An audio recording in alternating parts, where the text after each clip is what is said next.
What's up, Unbroken Nation? I had the pleasure of sitting down with David Maxwell, who is a coach and a speaker, former pastor, and just an incredible human being who is empowering men around the world to be able to move into their full potential. I met David when I was coming back from a workout as he was going to a workout, and we kind of crossed paths.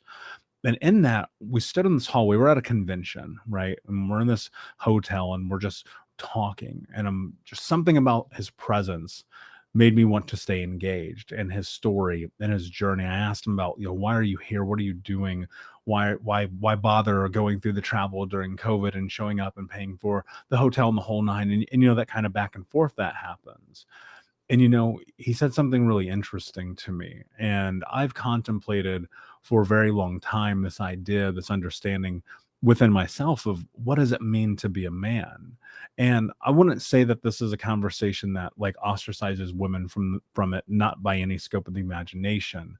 And in fact, some of the information that David shares is really profound. I think if you're in a relationship or a man, or a woman trying to understand men better, or a human trying to understand the human capacity better, whatever that means for you. And the conversation I had here with David today was really beautiful, really powerful and moving, and one that I hope will bring a lot of value to your life. I think it's a good opportunity. Like I say this a lot in the podcast, to sit down and write down some of these ideas and concepts that we go over. And this may be one of those episodes that you want to do it. So without further ado, my guest and friend, David Maxwell. And let's get into the show. What's up, Unbroken Nation? Hello, my friends. I'm Michael Unbroken, host of the Think Unbroken podcast and founder of thinkunbroken.com. And I'm honored to be your trauma coach and mentor because I believe that everyone is capable of getting unstuck, cultivating self-love, and becoming the hero of their own story. I believe that when implemented correctly, the practical tools and education you will receive from this show will help you lead an unbroken and extraordinary life. I believe that no matter what we come from, that we all have the ability to choose ourselves first, to create and manifest a powerful and grace-filled future, and love the reflection in the mirror. I believe that every day is a day to grow, learn, heal, and change.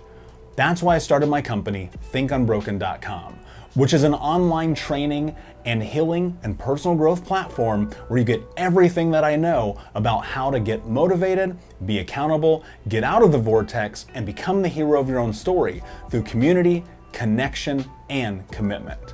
For more information, visit thinkunbroken.com.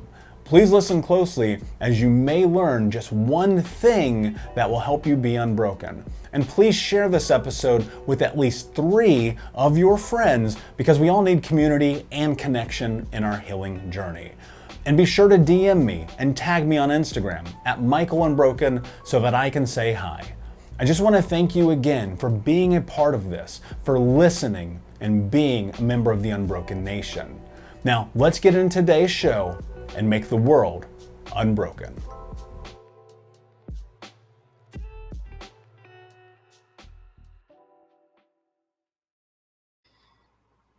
Hey, what's up, Unbroken Nation? Hope that you're doing well wherever you are in the world. Super excited to be joined by my guest today, David Maxwell. David coaches men on how to live a life with purpose and passion. He spent 25 years helping men feel confident in who they are and the decisions they make. He is also the host of the Confident Man podcast. David, my friend, I am so excited to have you here. How are you today? Hey, Michael, I am doing well. Thanks for being here. I'm excited to talk to you and your community. Yeah, the Unbroken Nation is going to be super excited about this conversation and the value we're going to bring today. I'm just going to dive right in. Confidence as a man is something that has so many different nomenclatures around it, from, being egotistical to egomaniacal to being narcissistic to being a bro to being the whole nine. And I recall early on, you rewind my journey, 12, 13, 15 years, being in my early 20s and just not really understanding what confidence was or self-esteem, and finding myself 27 years old going, I have zero self-esteem. Yeah. Talk to me about why that's so prevalent for men, and what your mission is in trying to change that nomenclature. Yeah, I think for a lot of guys, well, that was my story. I mean, I started the process at right around 29. My son was born, and I figured out one, you realize you don't know how to be a dad, but I also didn't know how to be a man. My parents divorced when I was young, and I had different abuse situations happen in my life when I was little that really kind of, I didn't realize, because when you're a kid, you don't know. But as I grew up, those kind of became the center of who I was and what I did. And what a lot of guys do is when they're not sure who they are, they're trying to find their validation outside of themselves. And I think that's where a lot of guys are today. They don't know who they are just as a person. They don't know how to live. And so what a lot of men do is they latch on to the success model, the get as many women as I can model. And those are the things that say, those are in their mind, I'm proving that I'm a man. I have money, I'm a man. I can have sex, I'm a man. And so those are the things that a lot of guys turn to because they don't know what else to do. Sometimes it was the model shown to them. Sometimes it's just the influence of society. They're like, well, that's what the movies tell me I should do. And so I think a lot of guys are out there doing all of that. But the problem is a lot of them are realizing kind of in the back of their mind, is this it? There's a quote from Marie Antoinette. I don't know if it's a genuine quote or not, but supposedly right before the French Revolution, she said that nothing tastes, which means that they had so much of everything that nothing really made them happy anymore. And I think for a lot of guys, they're trying all of this stuff and they think this is what's going to make me feel like I'm a man. This will validate me as a man, but then it doesn't. So then they're like, well, maybe I should move on to the next thing. That's why you see a lot of guys go from relationship to relationship to relationship, because they're trying to find that woman that they think once I get the right woman, everything will fall into place, and not realizing that the issue is really within them. And that's the part that a lot of guys are scared to do, to go within and do what I call the journey within, which is really the scariest journey for most men.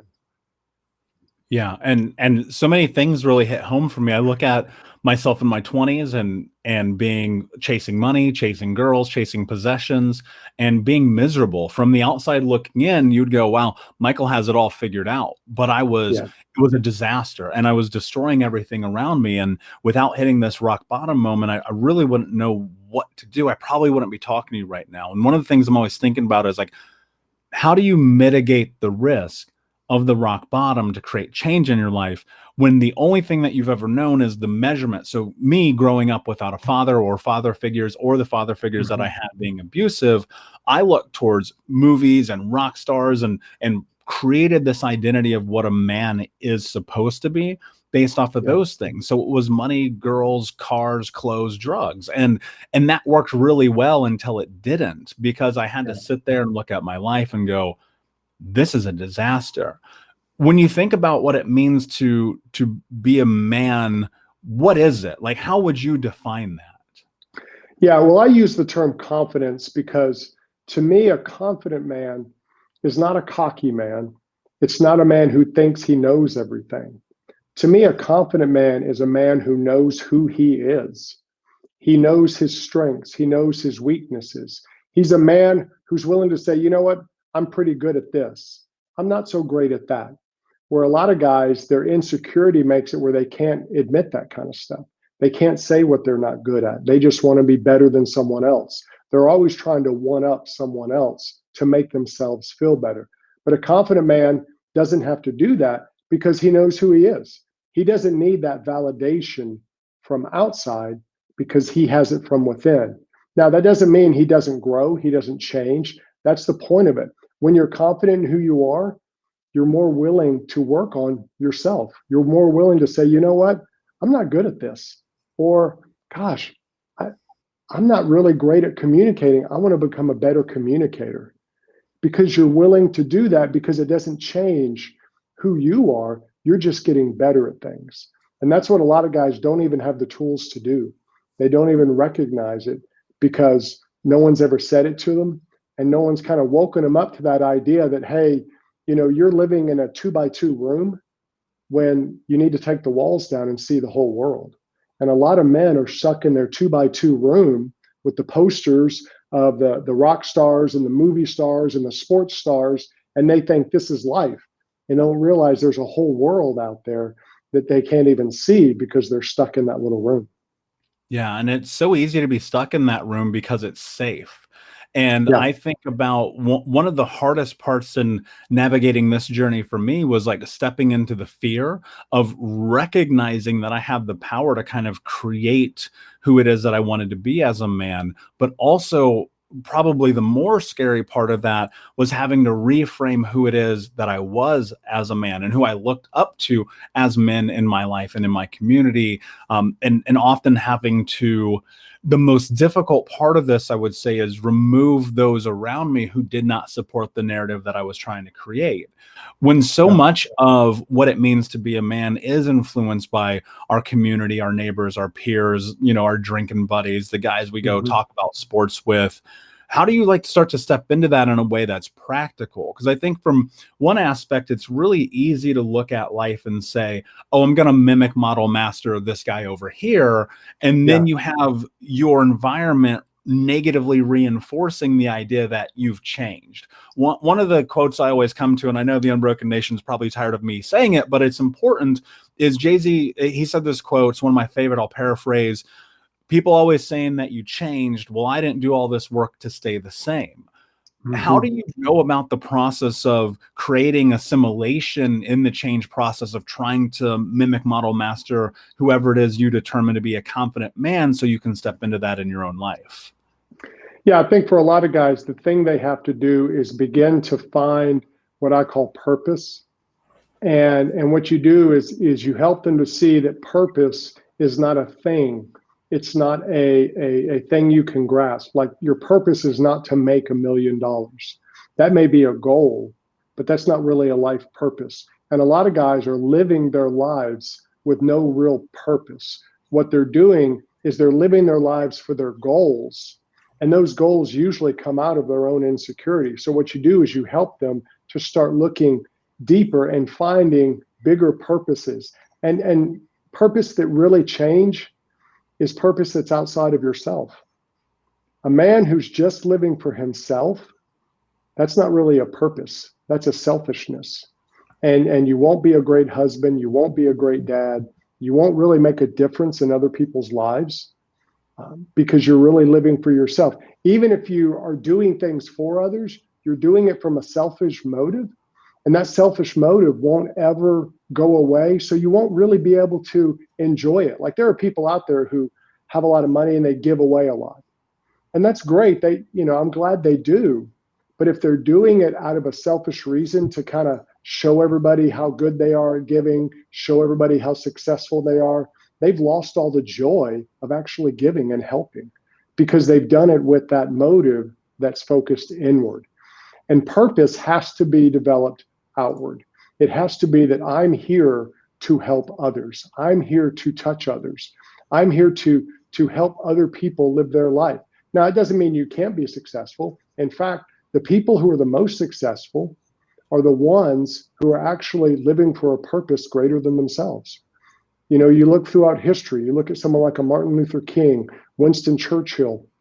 These are people who did something outside of themselves. They were imperfect people. They didn't always get it all right, but they had a purpose that was bigger than themselves, and that impacted others. And what happened? They found their destiny within that purpose. So I think one of the biggest things we have to do for men today is help them to see outside of their own little world that, hey, you're not just here for you. If you have a family, you're here for them. If you have a business, you're there to impact people, and just like what you do with your life, you had that moment where you changed, but you also began to see, I want to help others with this. And as you did that, what's happened? You developed more of yourself by wanting to help others. And I think that's where a lot of guys are missing, is they're living so inward on selfishness that they're not thinking that they're here to really help other people. And so they're missing that whole aspect of their life. Yeah, that's such an incredible and poignant thought, because what I'm always thinking about is of being in service. Because if I rewind to my life as a man being a disaster, it was me first, me first, me first, because I Hmm. was equating achievements, right, to this idea that this is what it means to be a man. And like with some of those achievements, they were ridiculous. And I always keep it real on this show. It was, how many women could I be with? How much money did Yeah. I make? What kind of car could I have? What can I have the most expensive pair of shoes in the hood, right?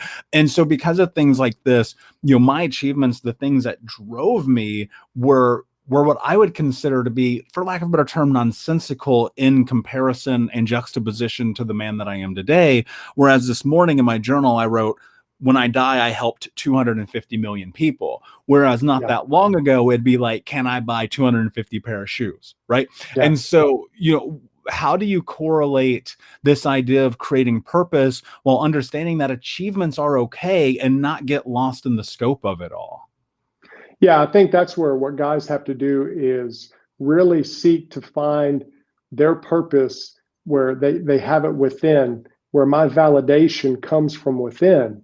Because then what happens is you can go for the achievements, you can make achievements happen because those don't own you. Those don't bring that sense of validation. So when you make an achievement, you're excited because of what it does for everybody, not just you. You benefit from it, and that's not a bad thing, but your purpose is not the validation. It's kind of like the difference between a race and a journey. What I tell men is life is a journey. It's not a race. There's really not a finish line that you cross. It's not going to be that, hey, when you hit 50, if you're independently wealthy and can retire anywhere in the world, you've won. No, you've hit 50, you may have a lot of money, but what else do you have? And that's what we have to understand is that for every man, life is a journey, and they want to do a journey that's worthwhile. Almost every man I've talked to and coached and helped, they want to do something worthwhile with their life. It may not be changing the world, but it could be changing their community. It could be changing their family. It could be changing themselves so they can impact other people. Some men that I've worked with, they get to that point where they realize, I'm a selfish pig. All I do is think about me. And that's a huge revelation for them, especially if there's someone who has a family. And if they start focusing on their wife, if they start focusing on their kids, what can I do to impact their life? Then they will be completely transformed because they've kind of taken themselves out of the picture and they see themselves living for that other person. So they may get the achievements they want. They may get a happy marriage. They may have great kids who love them and they have a good relationship with. And those are great things. But they get those not because they're just trying to do that, because they're trying to make a big purpose in the world and change other people. Yeah, and I think about this constantly, right? And so much of it, the phrase, when people go, "Oh, you want your cake and you want to eat it too," I'm like, well, why else do I have cake, right? And so I think Yeah. a big part of my journey and what I want, like, you can have success and you can have a great relationship, you can have a great career, you can have a great family, you can have everything and impact the world. But I think the hunger, like this idea of like having an appetite for something, right, is so Yeah. much about, and I want to know your thoughts on it, is about, can you satiate your needs as a human being, as a man, as a person, to create and impact the change that you want to see in the world? But I find that you have to be super, super self-aware, for lack of a better way to phrase this, so Mm-hmm. that that appetite doesn't actually become the driver. One of the things I know that you talk about in coaching is appetites. What does that really mean when you're trying to understand who you are? Hey, what's up, Unbroken Nation? Michael here. I just wanted to take a moment and invite you to the Think Unbroken community coaching sessions. We start these sessions at the beginning of every month, and we take a deep dive into the baseline and frameworks of what it means to get out of the vortex and become the hero of your own story through community, connection, commitment, and education. You can learn more about this at healtraumacoach.com, where you can fill out an application and sign up for a trauma healing call with me or my team to see if the Think Unbroken community coaching sessions is right for you. That's at healtraumacoach.com. We start at the beginning of every month. I cannot wait to see you there. And I'll be honest with you, if I'm not the right fit for you, we will help you find the person that can help you on your journey. Well, for men, we want to give men permission today to be passionate, to have desires, because that's how we're designed. Men are passionate creatures. You get two men together who are into two different sports teams, and they're going to be passionate. They're going to be arguing about who's the best. Men today argue about things like, Jordan versus LeBron, just because that's who we are as men. We get very passionate about things. What I want men to see is that passion is not a bad thing. Sometimes guys feel like with the term toxic masculinity and these things, they want to, something's wrong with me. No. It's not wrong with you. You just need to channel it in the right direction. Men who are passionate, who channel their passion, they're the men who make a difference in the world. It's kind of like a train. Trains are huge. They have huge engines. They have rail cars going back for miles. As long as they're on the track, they take care of a lot of business. They do a lot of stuff. But get them off track, and literally it's a train wreck. And a lot of guys in their life, their passion gets them into train wrecks because they don't have it disciplined. They don't have it focused. So you take a guy who sleeps with woman after woman after woman, take all that passion and let him channel it into one woman. Let him channel it into one relationship. And I guarantee you that relationship will be much deeper and stronger than any he's had before, because he's focusing all his passion into that one relationship. And so what he's doing is he's keeping his life from going off the track. He's actually channeling it. In fact, a lot of times with men, I use the example of a bullet. If you take just a handful of lead and throw it at someone, it can hurt them. It might give them a little nick. But if you form that lead into a bullet and shoot it out of a high pressure chamber, it can do a lot more damage. A lot of men are wasting their passion doing lots of things when they have gifts and abilities that are designed to do something specific. But a lot of times they never figure out what that is because they're just throwing their passion everywhere. They're chasing all the women. They're chasing all the money. They're gaming 5 hours a night. And they're doing all of these things, but they're losing that passion that they have, and they don't even know what to do with it. They say, hey, I have all this passion, so I guess I'll game all night. But then they're not growing and getting better and really using their gifts for other people. I often think about the idea of mindset in this, right? And the attitude that we have in creating the life that we want to have, and fear often being this precursor for why we don't create the life that we want. Talk to, what do you think is the correlation between the attitude you have and then how much of this is like really having to face your fear? Yeah, I think for a lot of guys, it's facing your fear and also getting to that point of realizing that there are things you're good at and there may be things you're not good at, and that's okay. And a lot of guys don't like that. They want to feel like they're good at everything. But that's, Olympic athletes don't try to do all the sports. They focus on the one sport and they become great at it. And that's what takes them to the Olympics. And I think a lot of men today are scared of admitting, I'm not good at this, or I'm not good at that. And I think that's something they have to realize that you need to do, because then you can start prioritizing what's more important. What's the most important thing in my life? And also for some guys, it's just getting to that realization of, gosh, I need help. For me, it was that. When my son was born, I realized my life was out of control. I was doing all these things I didn't want to do, and I just needed help. And that was scary because I had to admit I needed help. It was expensive because I had to pay for that help. So you have to invest in that. Even though you've been investing and wasting your life, now I had to invest in getting help. But those are the things that I think for a lot of guys, they think that admits defeat when it doesn't. It gives them actually more tools to win the war in their life. And that's where a lot of guys, they don't see it that way. They see it as, well, I'm a failure. No, you may have lost a battle, but the war is long. The war is your life. And if you start fighting the right way with the right tools, then you're going to start winning that war instead of having it beat you. And some guys, they've just gotten so beat up. Maybe they've been hurt. Maybe they don't know how to do that inward journey, and they don't know how to get help. So they ask a friend, and the friend doesn't really help them because they don't know any better. What I tell men is they need to find a good coach. And when I say coach, a lot of times I'm talking an emotional and mental coach. And that could be someone who coaches like what you do with Think Unbroken or what I do, coaching men, or it could be a professional counselor. Some guys need to go to deep counseling and deal with stuff. And what I tell them is, think of a counselor as someone who's a mental and emotional coach. All they're doing is helping you figure out why you are the way you are.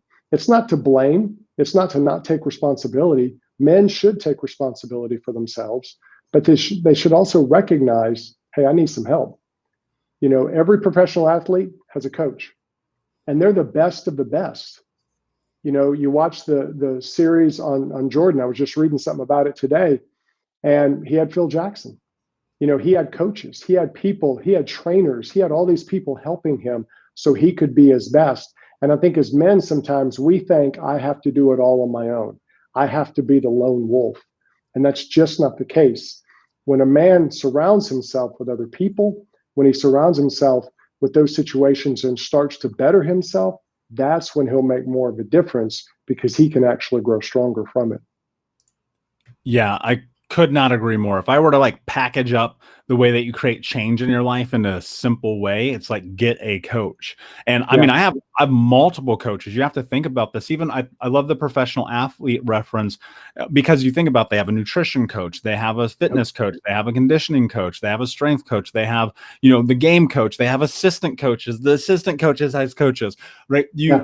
What I'm always thinking about is how can I be in connection and learning from a person who maybe even just one step in front of me, not necessarily even, you know, 10 miles away, because sometimes people go and they look up and say, okay, I want to have that person coach me, but you're not ready yet. But there's somebody closer to you that can help you get there. But, you know, I've said it a million times, asking for help is not weak. It's in fact the strongest thing I believe that we can do as human beings. But in that, you can sit here, you can ask for help, you can work on your attitude, you can do all this work. But at the end of the day, my favorite word, action, you still have to do something about it. What is it that you think is the precursory reason why men don't take more action in their life to have the life that they want to have? And what tools can you give them to, and this applies across the board, I think, maybe not even necessarily just men, but what tools can you give us to help us take action in our lives? Yeah, I think one, it's a mindset shift of a lot of guys I've coached. It's not the fear of taking action is not the fear of action. It's the fear of perfection. And I think a lot of men, a lot of women even, we're very much perfectionist in our minds. And so what we do is we have this perfectionist mentality. It's like people who at the beginning of the year, I'm going to lose weight, I'm going to get in shape, I'm going to do this, that, and the other. And a lot of men do this. They start the year, I'm going to do the 12 egg a day diet and put dirt on my tongue the rest of the day. I'm going to run 20 miles each day. And in 4 weeks, I'm going to lose 100 pounds. Well, that's ridiculous. And they're going to fail and they're going to mess up because that's impossible to do. And they shouldn't do it that way. And so they think, well, you know what? I'm just a failure. So they quit. And I think for a lot of us, what we've done is we've messed up at times in the past. So we think, you know what? I'm a mess up. I'm a failure. So I'm just not going to try. I tried it one time, it didn't work. I tried it 6 times, it didn't work, whatever. And what we have to do is understand that progress is better than perfection. None of us is perfect. We'll never be perfect. But progress is that one step at a time. And I think for a lot of people, it's just taking that first step. It's not figuring it all out. You know, where's my life going to go? How am I going to do this? That's impossible. You don't know the future, but you do know the one step you need to take. The one step may be, I need to get a coach. The one step may be, I need to join a group to help me overcome this area of my life. The one step may be, I need to get out of this toxic relationship. Everybody usually knows the next step they need to take. And I think the key for people is just take that next step. Don't worry about the steps after that as much as just take the first one. And then usually you'll grow enough to go, okay, maybe I need to go here. Maybe I need to go here. We talk about coaching. Last year, I joined a coaching organization that you're a part of now. And the thing it did for me was it helped me change my mindset. This year of coaching with them has really opened my mind up to stuff I never would have thought of, or it would have taken me 10 years to do. So what they do is they really make it a lot faster where you can grow a lot more. And I think we have to realize that as people, just taking that first step and getting that help actually moves you to the place. Then you start recognizing, oh, maybe I need to do this next and do that next. Where a lot of times we want to have it all planned out. We want the Google map form that shows us the entire process for our life. Life just doesn't work that way. A lot of times it's just start moving in that direction and then it goes from there. Absolutely. That's the only way. I think about momentum all the time. Without the first step, you will not create momentum. And to sit within the scope of fear, like everyone's scared. Everyone has fear. But the difference in life between those who are successful and not are the people who are willing to face it. And it's not easy. And I'll tell you this, I would much rather walk through the tunnel holding someone's hand as opposed to by myself. And one thing I'll mention as well, like I love that you also have a coach in your life who coaches you. If don't hire anyone who doesn't have a coach. Let me tell you this. And I'll tell the Unbroken Nation, they know how I feel about this. I will never be like, I'm going to be the person that can solve the problem for you. It might be David. It might be someone else in our peer group. It doesn't matter to me. Just find that person. But if they don't have a coach, they're full of shit, and do not give them any of your money, time, effort, or energy, because they are a farce. One of the things I'm curious about here, I'm going to flip the script a little bit. As a woman, how can women support us in our journey to be the best version of the man that we want to be? I think a couple things. I think for a lot of women, if they're married to a guy or he's their boyfriend or something, is a lot of times if you're in that close relationship with them, it's really best for you not to be the coach. You need to encourage them to find a coach, but you don't want to be that coach. I was talking with a guy recently, and he and his wife were talking about some issues. And I told him, I said, listen, you're her husband. You're her lover. You're not her coach. Don't try to be her coach, because he was trying to coach her, but she was not receiving it very well. And I told him, I said, you don't need to try to coach her. Be her husband. Be her cheerleader. And so a lot of times in relationships, what we do is we want to do everything. We want to be the cheerleader. We want to be the lover. We want to be the coach. And that's a lot of roles. And that can be overwhelming to the other person. So what you want to do is encourage them to find their coach. Encourage them to find that other person. Now, if you don't like that and you want to be their everything, then that's another issue. I've been around women who the guy, they want to be everything to the guy. So they want to answer all his problems. Well, that's an issue she's going to have to deal with, because we can't do that to each other. That's an unhealthy relationship. If you want to be the end all be all to the other person, you're just not designed for that.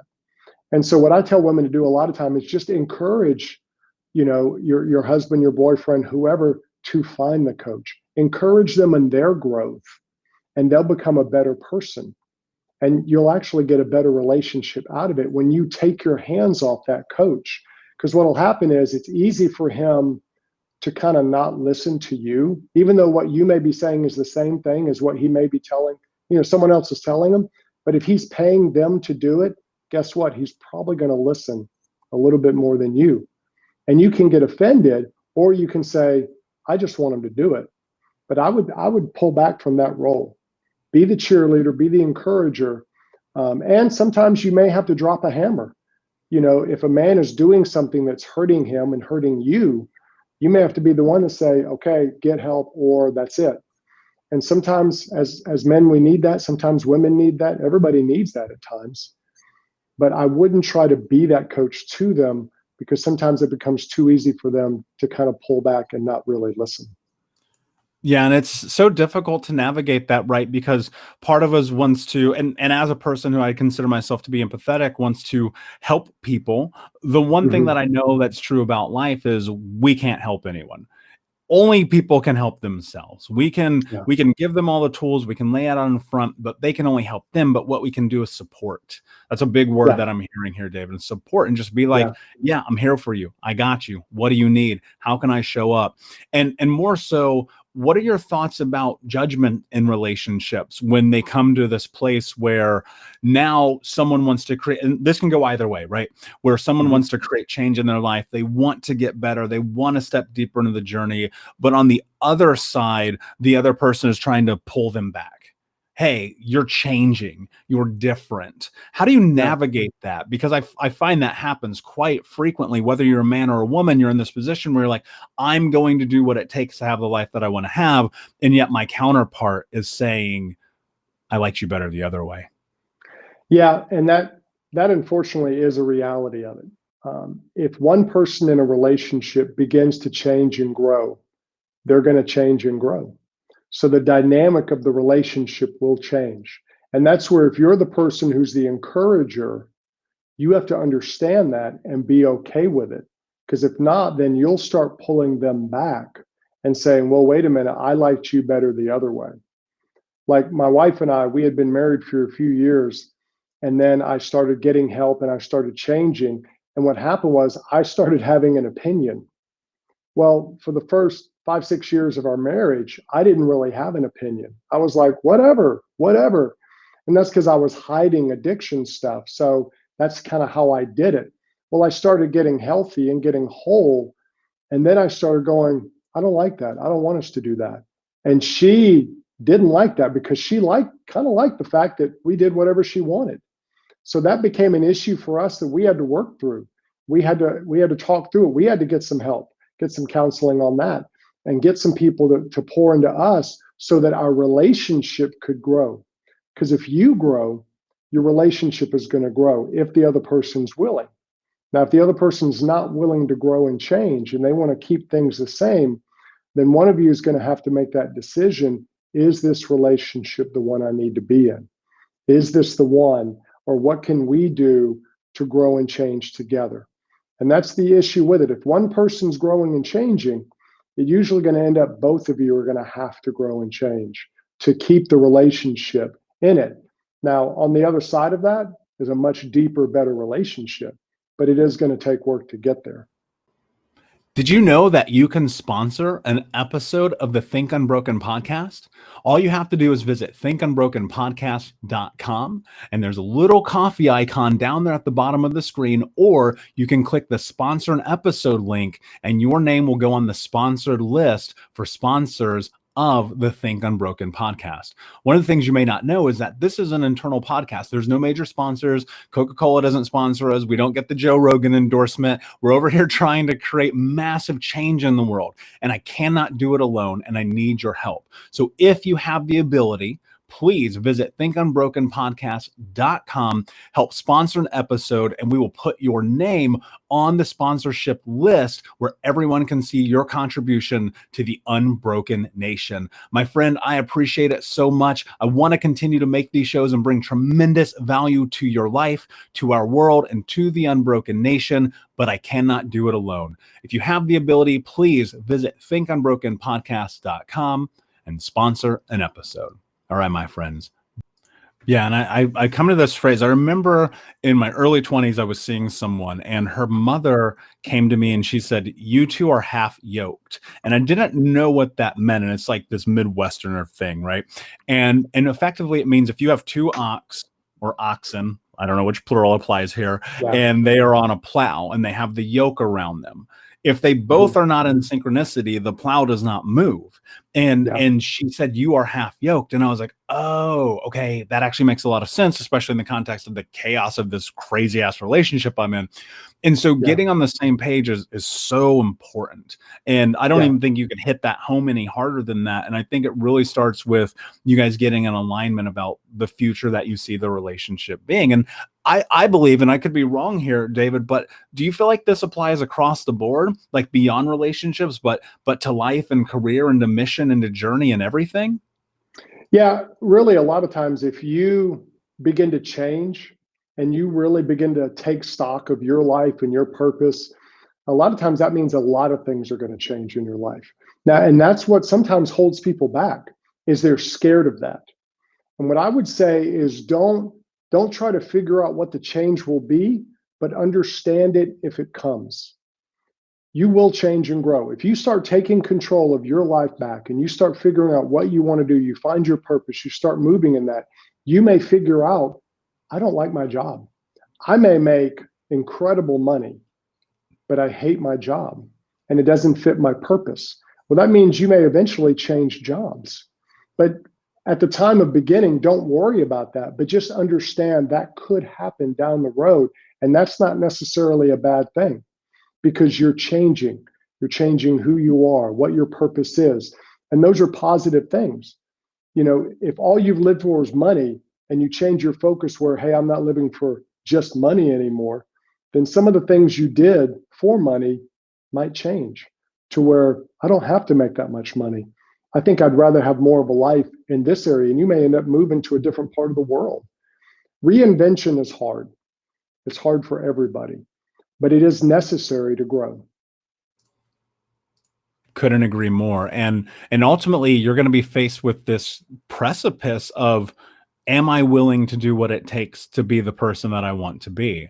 And in that, you're going to have to ask yourself some difficult questions. You're going to have to change your attitude. You're going to have to change what you want to achieve. You're going to have to change the action that you take in your life to create that person. And if you have support, if you have other people on the journey who are in synchronicity with you, it will be so much easier. And I think that's the thing people often miss the mark on is they're out Yeah. here, they're trying to do it alone. They think they can handle it, but they don't recognize something very important. And that is that no one great has ever done anything on their own. It just Mm-hmm. doesn't work like that. You can't even name them. Talk to me about, before I ask you my last question, Yeah. what is it that you want to do? Like, what is the impact that you want to make in your life and your achievements and your actions? What does the future for you look like, David? Yeah. For me, the future, it's different from what I thought it was going to be. I'd done 30 years working with teenagers in ministry aspect, helping people. My wife passed away about 2.5 years ago, and after 28 years of marriage. And as I walked through that process of grieving and figuring things out, I had a job change. The job I was in kind of wasn't there anymore. So it kind of did all this shifting in me, and it made me really, what do I want to do? How do I want to make a difference in the world? And through that process, which is not a fun process to go through, I learned a lot about I really want to empower men. I really want to help men. I've been doing it my whole life. I just hadn't realized it, that I've had this thing about helping men, young men, my journey of growth as a man. And it kind of came out of a lot of that process in my life where a lot of things were taken away from me. And it wasn't my fault. I didn't do anything to make that happen. It just happened. Brain cancer kind of did that. And it kind of it took my wife away, and I could be angry and bitter about it, or I could say, okay, what's next? What's the next part of my life? What am I going to do with my life? Am I going to just sit and mourn and say, well, I've lost everything?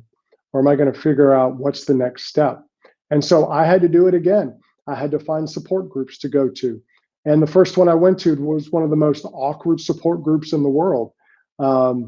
And it was hilarious. I walked in and everything inside of me screamed, get out, get out, get out. But I didn't. I stayed because I knew I needed support. And that support group became one of my most treasured places to go because I could deal with my grief around a bunch of people who understood. They didn't sit there and go, "You're a freak."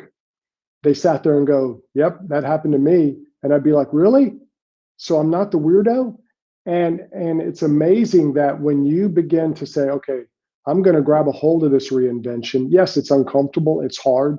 And sometimes things pop up that you're like, "Oh, I didn't know that was there. I didn't want to deal with that."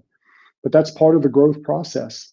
And so for me, helping men do that has become my passion, my life's work.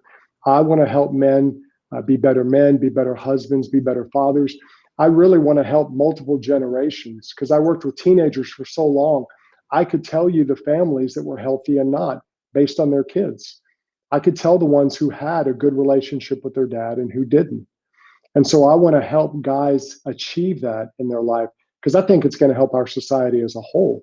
You look at the fatherlessness in our society, I think that's one of the things that's devastating us as a country is the lack of fathers who are active and involved in their children's lives.